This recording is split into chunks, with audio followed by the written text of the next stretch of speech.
எனக்கு தான் பிடிக்காதுன்ட்டு தெரியும்ல, அப்புறம் எதை கொண்டாந்து வச்சிருக்கிற? போ, வேற ஏதாவது எடுத்துட்டு வா. ஒமட்ல குத்துனேனாவ்ல நல்லா ஈத்திர குச்சி மாதிரி இருந்துகிட்டு உப்புமால கறி போட்டு பண்ணி இருக்கிறேன், நல்லா சாப்பிடு, உடம்பா தேரட்டும்.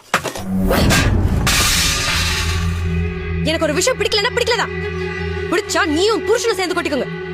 ஏன் உசுர வாங்காத. உள்ள இருக்கிறதுக்கு தோத்த வச்சு கொடுத்தா சரியாயிடும். அப்படியே ஏண்டி, அவளுக்கு மீன் குழம்பு பிடிக்கும்னு தெரியும், முள்ளில்லாத மீன் வாங்க வேண்டியதானே? நான் முள் எடுத்து தரேன், சாப்பிடு. உலகத்துல எந்த அப்பனாவது இந்த வயசு பையனுக்கு ஊட்டி விடுவானடா? நான் ஆசை விட்டு தரேன்ல, சாப்பிடு. சாப்பிடுறா, சாப்பிடுறா. இல்ல